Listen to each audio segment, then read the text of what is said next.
99% हारा हुआ मैच जीती गुजरात टाइटंस। डेविड मिलर की एक गलती से दिल्ली कैपिटल्स हारी जीता हुआ मैच। जी हां, आईपीएल 2026 का अब तक का सबसे रोमांचक मैच रहा, जिसका फैसला आखिरी गेंद पर हुआ। गुजरात टाइटंस ने यह मैच मात्र 1 रन से जीत लिया। जो मुकाबला 1 गेंद पहले तक दिल्ली की झोली में था, उसे डेविड मिलर की एक बड़ी भूल के कारण गंवाना पड़ा। पूरे मैच की हाइलाइट्स देखें इससे पहले। अगर आप भी आईपीएल फैन हैं तो अभी इस वीडियो को लाइक कर दें। तो टॉस जीतकर एक बार फिर अक्षर पटेल ने पहले गेंदबाजी करने का फैसला किया और गुजरात टाइटंस को बैटिंग के लिए आमंत्रित किया। गुजरात टाइटंस की शुरुआत शानदार रही, क्योंकि पहली गेंद से ही इनफॉर्म बल्लेबाज साई सुदर्शन ने अटैक करना शुरू कर दिया। पहली ही बॉल पर चौका लगाकर उन्होंने दिल्ली कैपिटल्स को अंडर प्रेशर कर दिया, लेकिन इसके बाद साई सुदर्शन कुछ खास नहीं कर पाए। तीसरे ओवर की पहली ही गेंद पर मुकेश कुमार ने उन्हें बोल्ड कर दिया और साई सुदर्शन 2 चौकों के साथ 12 रन बनाकर पवेलियन लौट गए। अब पूरी जिम्मेदारी कप्तान शुभमन गिल और जोस बटलर के कंधों पर थी। बटलर, जो अभी तक इस आईपीएल में कुछ खास फॉर्म में नहीं दिखाई दिए थे, उन्होंने इस मैच में अपना लोहा मनवाया। गिल और बटलर के बीच मात्र 32 गेंदों पर 60 रनों की तेज तर्रार और विस्फोटक पार्टनरशिप हुई। बटलर ने शुरुआती 6-7 गेंदें देखी और समझी, फिर दिल्ली के कप्तान को बैक टू बैक 2 छक्के लगा दिए। इसके बाद 5वें ओवर में मुकेश कुमार को भी बटलर ने लगातार 2 छक्के जड़े। अब मात्र 12 गेंदों पर बटलर 4 छक्के जड़ चुके थे, जिसे देख पूरी दिल्ली कैपिटल्स की टीम हक्का बक्का रह गई। बटलर 27 गेंदों पर 3 चौके और 5 लंबे छक्कों की मदद से 52 रन बनाकर आउट हुए। जैसे ही जोस बटलर आउट हुए, अभी तक एंकर रोल प्ले कर रहे कप्तान शुभमन गिल ने भी हाथ खोलने शुरू किए और अपना गियर शिफ्ट कर डीसी बॉलर्स पर अटैक करना शुरू कर दिया। वहीं दूसरे छोर पर मौजूद थे वाशिंगटन सुंदर, जिन्हें आज खास तौर पर स्पिनर्स को अटैक करने के लिए नंबर 4 पर भेजा गया था और गुजरात टाइटंस का यह दांव सही भी साबित हुआ। शुभमन गिल और वाशिंगटन सुंदर के बीच सबसे बड़ी पार्टनरशिप हुई, जहां दोनों ने मात्र 60 गेंदों पर 104 रन जोड़े। फिर कप्तान गिल 70 के स्कोर पर लुंगी अंगड़ी की गेंद पर नीतीश राणा को अपना कैच थमा बैठे। इसके बाद वाशिंगटन सुंदर ने भी जितनी गेंदें मिली, उन पर ज्यादा से ज्यादा बाउंड्री लगाने की कोशिश की। सुंदर 55 रनों की पारी में 4 चौके 2 छक्के बनाकर पवेलियन लौटे। गुजरात टाइटंस ने दिल्ली कैपिटल्स के सामने 211 रनों का विशाल लक्ष्य खड़ा किया। एक समय लग रहा था कि टीम 230 से 235 रन बनाएगी, लेकिन टी नटराजन और मुकेश कुमार की धारदार गेंदबाजी के चलते गुजरात की टीम 210 रन ही बना सकी। अब इस लक्ष्य का पीछा करने उतरी दिल्ली कैपिटल्स की ओर से सलामी बल्लेबाज पथुम निसांका और केएल राहुल क्रीज पर आए। जहां निसांका शानदार फॉर्म में चल रहे थे, वहीं केएल राहुल अपनी फॉर्म से जूझ रहे थे। लेकिन इस मैच में राहुल ने भी अपनी लय वापस पा ली। पहले ही ओवर में मोहम्मद सिराज की गेंदों पर पथुम निसांका ने 3 क्रैकिंग शॉट्स जड़े और 3 चौकों की मदद से दिल्ली कैपिटल्स को 14 रनों के स्कोर तक पहुंचा दिया।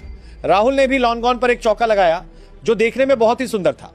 इसके बावजूद गुजरात ने चौथे और 5वें ओवर में अच्छी गेंदबाजी के दम पर मैच में वापसी की, लेकिन पावर प्ले का 6ठा ओवर अशोक शर्मा लेकर आए। यहां दिल्ली के बल्लेबाजों ने उन पर धावा बोल दिया। इस ओवर में कुल 5 बाउंड्रीज आई।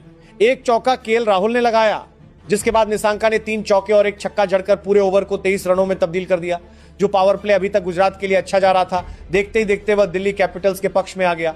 इसके बाद प्रसिद्ध कृष्णा आए और उन्होंने निसांका को राहुल तेवतिया के हाथों कैच आउट करा दिया, लेकिन केएल राहुल पर इसका कोई असर नहीं पड़ा। उन्होंने प्रसिद्ध कृष्णा को लगातार 4 गेंदों पर 4 बाउंड्रीज, 2 चौके और 2 छक्के लगाकर दिल्ली की मैच में फिर से वापसी करा दी।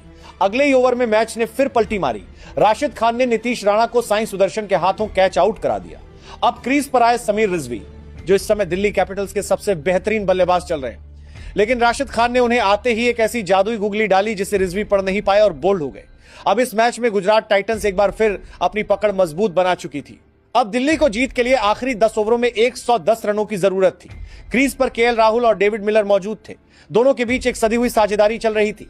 केएल राहुल लगातार बाउंड्री लगा रहे थे, वहीं मिलर संभलकर खेल रहे थे। लेकिन 13वें ओवर में अचानक डेविड मिलर की उंगली में तेज दर्द उठा और उन्हें मैदान छोड़कर पवेलियन लौटना पड़ा।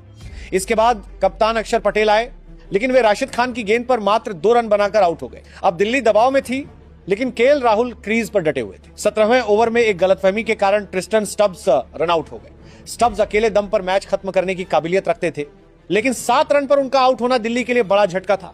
इसी ओवर की आखिरी गेंद पर केएल राहुल भी 92 रन के निजी स्कोर पर कॉट बिहाइंड हो गए। अब ऐसा लग रहा था कि दिल्ली मैच हार चुकी है, लेकिन मैदान पर डेविड मिलर दोबारा बल्लेबाजी के लिए आए। आखिरी 2 ओवरों में दिल्ली को 36 रनों की जरूरत थी।